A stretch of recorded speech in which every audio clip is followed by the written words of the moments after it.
Tonight, dangerous. That's how former Republican Congresswoman Liz Cheney describes the new House Speaker Mike Johnson.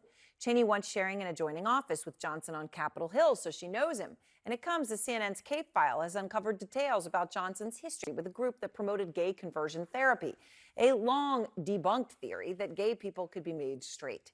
Here's some of what he said in the past. It's time for an honest conversation about homosexuality. There's freedom to change if you want to. CNN K-File, Andrew Kaczynski is out front. So, Andrew, that's, pretty unambiguous. But what else did you find?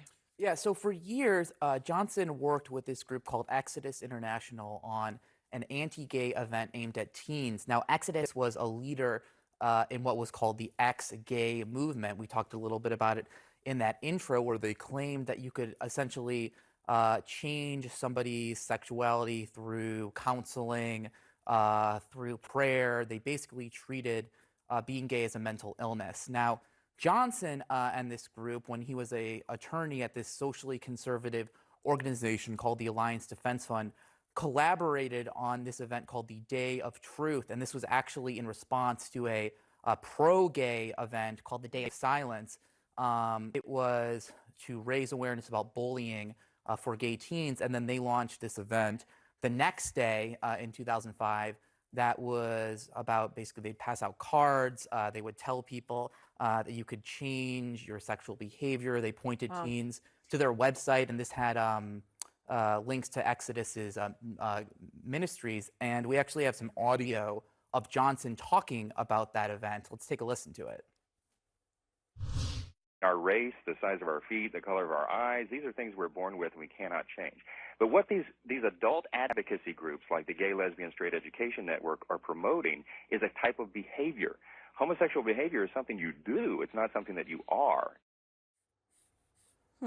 And I think we should note, too, that Exodus actually shut down in 2013. Their founder issued a long apology apologizing for the hurt and pain that this sort of thing has caused. And we actually spoke to a former executive when we were working on this story, and he said that this sort of thing was very damaging for gay teens. So what else did you find on Johnson's record on gay rights? So homosexuality was it was a topic he talked about a lot.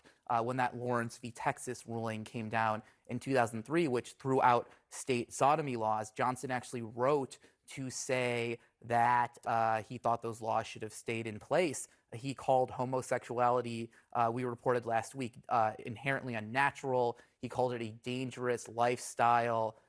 He was very against same-sex marriage, and he actually said it was going to bring down democracy. And then he said people would be marrying their pets, like goldfish, cats, things like that.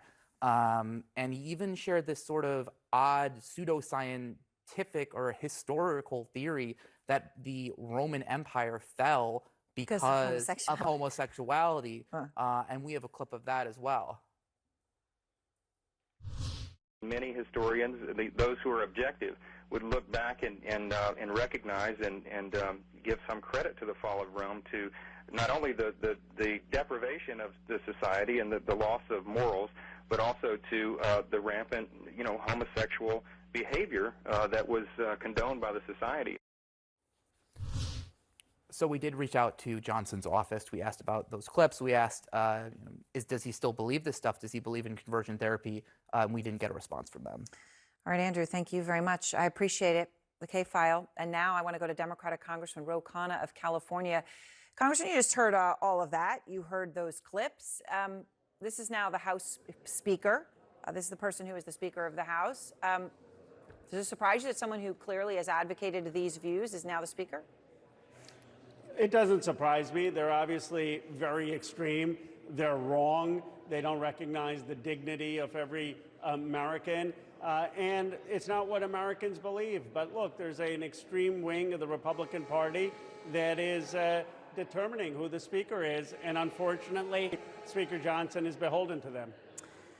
The House just voted to kill Representative Marjorie Taylor Greene's censure of Representative Rashida Tlaib, a Palestinian American. Of course, Tlaib has taken a position on Israel. She supports a recent pro-Palestinian protest at the Capitol. She was clear about that. You wondered how many Republicans would stand up to her right to free speech as you see it. 23 of them did. 186 voted to censure. But nonetheless, 23 of them did stand up for her. Are you surprised about that? Well, I applaud their courage in standing up for the First Amendment. Look, I absolutely condemned what Hamas did and have stood up for Israel's right to defend itself and voted that way. But in a democracy, we should allow people to have different views. And Rashida Tlaib has a grandmother who is in Palestine. She has lived experience. She should be able to speak out for her views, and if they're wrong or if she has misstatements, correct her, but don't suppress her First Amendment speech. You were in New Hampshire today debating Republican presidential candidate Vivek Ramaswamy, and at one point, Congressman, you gave him an opportunity to retract a recent statement he made. His statement said that he would, quote, love nothing more, that's what he said, love nothing more, than if the IDF put Hamas leaders' heads on stakes, okay? You gave him a chance to retract this. I want to play the exchange. You're saying you want the Hamas leaders on stakes and at the Gaza border.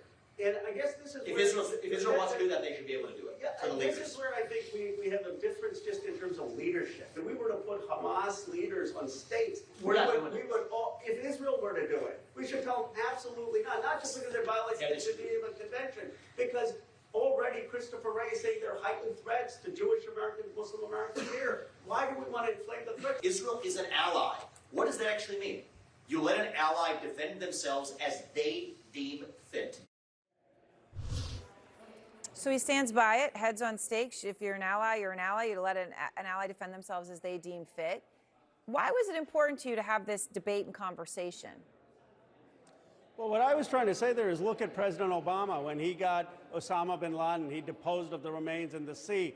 When you have this kind of inflammatory rhetoric, especially for someone who's running for president and in the top 5, it puts all of us at risk. It heightens the terrorist threats that Christopher Wray is talking about to U.S. troops, to Jewish Americans, to Muslim Americans. And I was hoping to engage him in a civil conversation to show substantive differences and hopefully to persuade people that we need more rationality and prudence in foreign policy. And yet, of course, you've been very pro-Israel. You don't support a ceasefire. You've had people demonstrating in front of your office saying that you should. Obviously, people like Rashida Tlaib, who are in your progressive caucus, do support that. You don't. Your political director resigned over your stance on this. You've held firm. Why do you believe a ceasefire is wrong? Well, I'm where Bernie Sanders is. I'm where Jamie Raskin is, and that is in a humanitarian pause, that we need to have Israel's right to defend itself. Israel should be able to go after the Hamas perpetrators who have committed this heinous act. Any country would want to do that, but we need to value Palestinian lives. We can't have bombing that is going after civilians, innocent children and women. Now, it's hard because Hamas often has those civilians in military sites, but at the same time, we need extraordinary care. And right now, I'm saying let's have a humanitarian pause with food, water, electricity, which I'd say is the majority progressive position.